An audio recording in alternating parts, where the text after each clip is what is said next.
He's gone, Billy Bunter. A cross between Billy Bunter and Flashman has gone, departed the British political scene. May not even see out the rest of this Parliament. May sit like Edward Heath used to sit, right opposite me, with really big swollen ankles in a permanent sulk. Or he'll take off to the United States, the lecture circuit, books and columns, and become a multi-millionaire. Might be able to repay some of those loans that some of those plutocrats gave him for the furnishings, for the decoration of Downing Street, and to pull him out of a hole or two.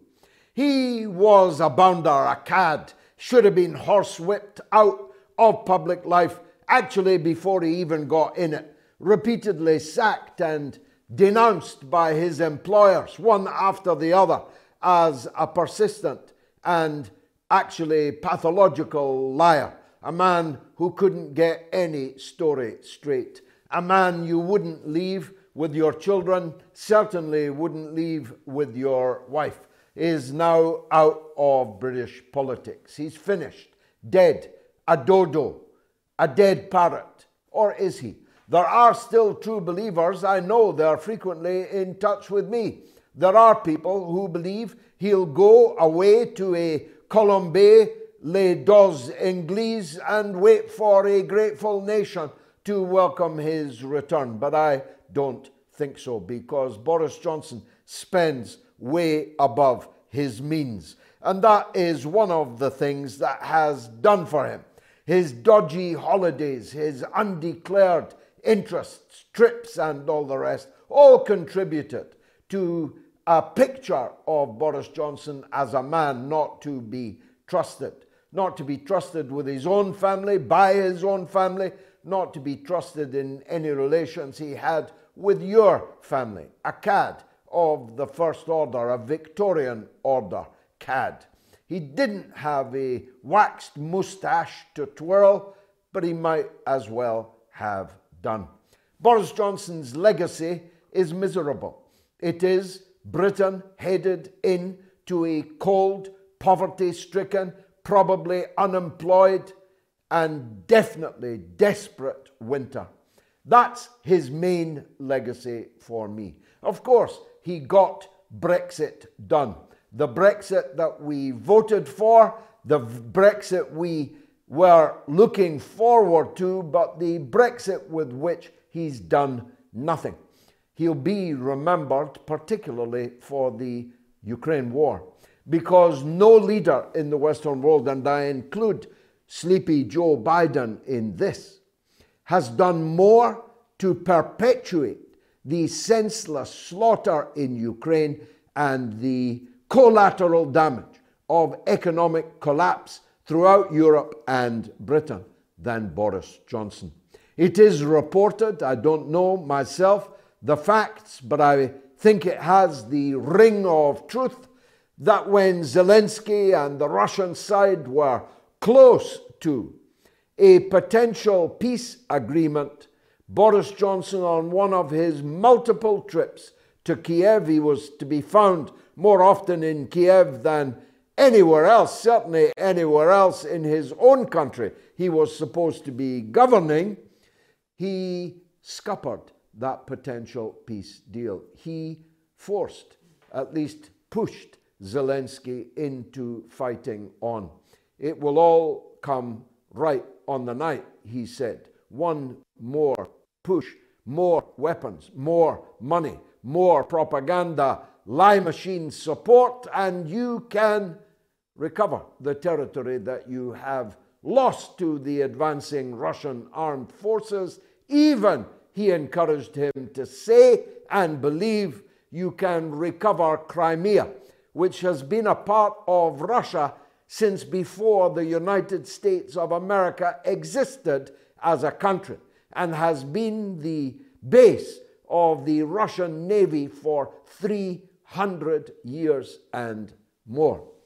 Boris Johnson, it is said, also told our special forces and intelligence services to train a commando of 65 irregulars to make a landing at the beleaguered, besieged nuclear power plant when the IAEA nuclear inspectors were inside it to capture it and hold the inspectors hostage. The Russians claim that the 65 commandos, some of whom have been captured alive, had all been trained in Britain for this operation. Again, I don't know that. I'm not privy to anybody's military secrets, but it has the ring of truth. It is exactly the kind of audacious, although ultimately fatal, escapade that someone like Boris Johnson would encourage. It would have scandalized the world for sure, but it would have meant that a nuclear power plant, which posed an existential threat to the whole of the European continent, could be a hostage game changer in the war. And if it went wrong, as it did, well, only a few will have fallen. 62 to be precise. 3 have been captured alive. If those 3 testify that Boris Johnson and the British government, British special forces, and the British intelligence services, then there will be very serious questions to answer. Not just about Johnson, he'll be gone and racking up his new millions, but about an intelligence service which is already potentially in fatal disgrace. The Sunday Times and the BBC having revealed at the weekend that the British intelligence services agreed to cover up the fact that Canadian intelligence, Five Eyes, can you see it?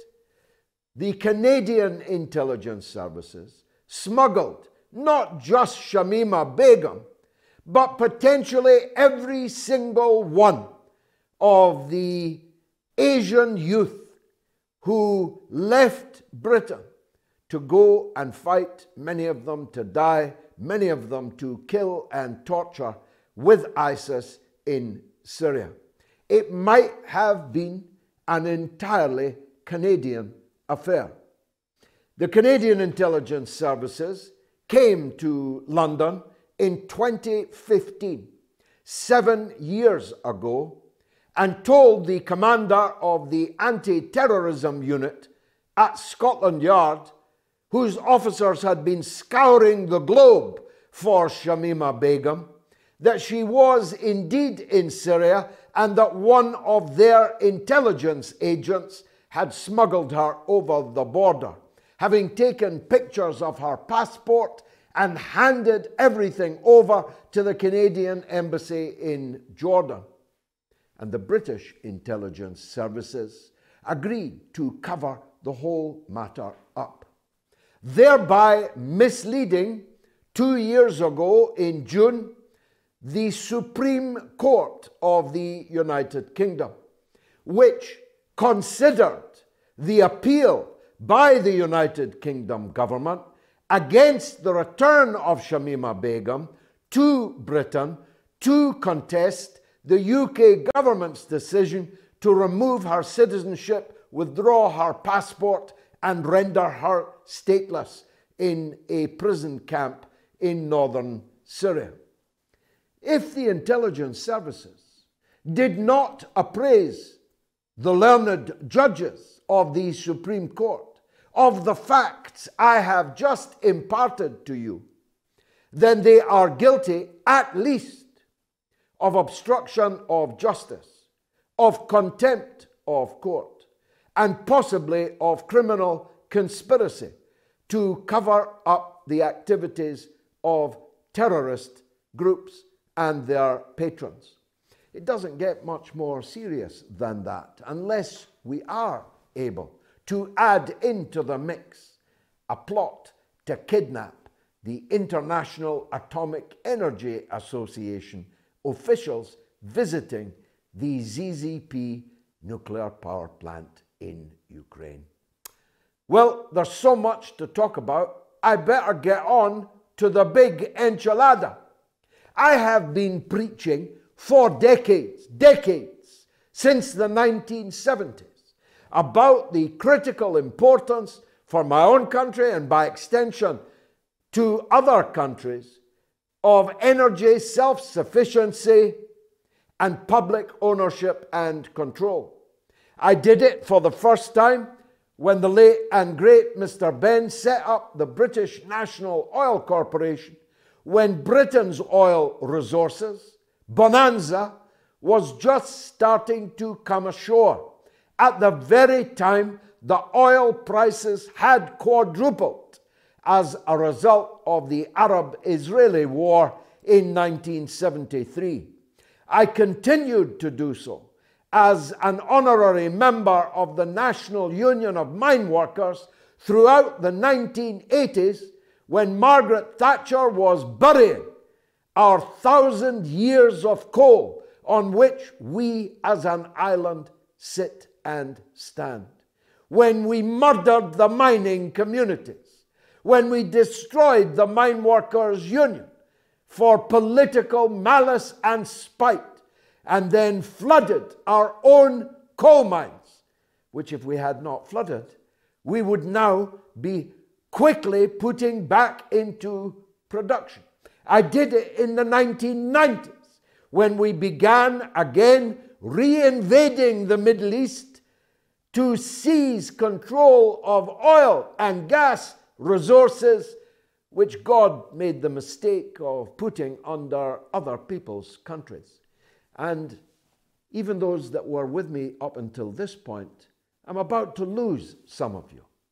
I did it throughout the noughties and beyond when we began to fall for faddery, when we began to fool for faddery, when we began to imagine you could fuel a still important manufacturing and industrial power of 68 million people with windmills and solar panels and whatever other wheezes the renewable industries have come up with.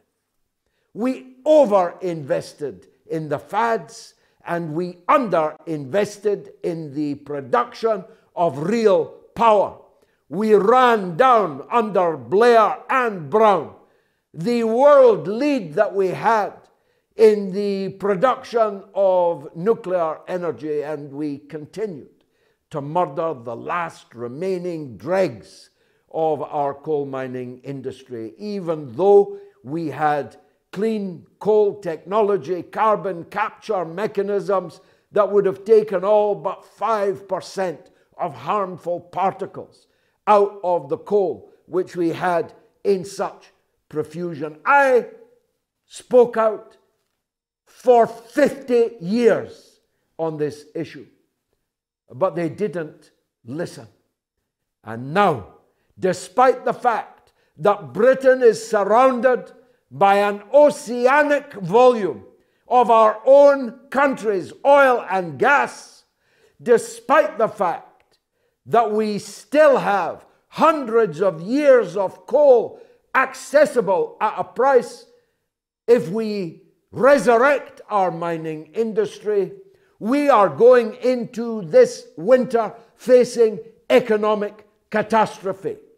Cafes, bars, restaurants, factories, warehouses, employers of all kinds are already now reporting power, energy bills that are not just to complain about, they are bills that are literally unpayable.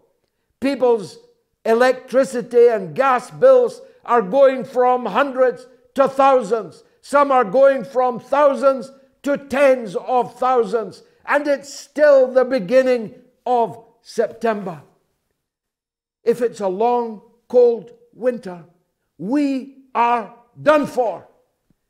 We will have millions of people unemployed. We will have millions of people refusing to pay their energy bills because they cannot pay them. We will have millions of people deciding whether to eat or heat, whether to feed their children or keep their children warm. Something has got to give. The German government, little Corporal Schulz, has just announced a 63 billion euro package to try and rescue the German economy from the coming Armageddon. The Truss will not say what she's going to do, except she will not be doing anything on the price cap. The market will rule, but the market is rigged. People who own energy companies in Britain are charging their own people in France a fraction of what they are planning to charge us. Foreign companies, even foreign governments, have got us by the balls. And the British government doesn't have the balls, even in a truss, to do anything about it. So the people will have to rise up themselves and show, as the people in Prague did in the last 24, 48 hours, that up with this we will not put. We have to move the politicians into rescuing our people and rescuing our economy before it is too late. This pattern that I have just described will be replicated throughout Europe, which is being sacrificed by the United States, which will have many of these problems itself, by the way. But the US are ready to fight, not just to the last drop of Ukrainian blood against Russia. They are ready to fight to the last European. You can shiver, you can starve, but as Mrs. Zelensky said in scolding you on British state TV this morning, you're counting pennies.